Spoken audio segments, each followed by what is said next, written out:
Mga kapeso Pinoy, kung maglalagay tayo ng one-time deposit na 50,000 pesos sa Pag-ibig MP2 sa loob ng 5 taon gamit ang 7.10% na dividend rate, magkano kaya ang kikitain natin sa July 2030? Sabihin natin na 50,000 pesos times 7.10% times 6 months, 6 months na lamang from July hanggang December 2025, i-divide natin yan sa 12 months. Ibig sabihin, pro-rate muna. Ang makukuha natin ngayong 2025 ay 50,000, 51,775 pesos na. Pero sa 2026, 27, 28 hanggang 2029, buo na ang dividend rate natin mga kapeso. Kaya kung mapapansin nyo, pataas ng pataas ang dividend natin.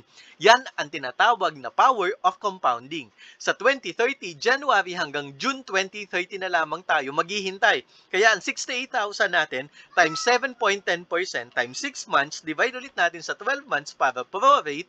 Ibig sabihin yung 68,000 natin plus 2,418, ang 50,000 natin magiging 70,538 pesos sa July 2030.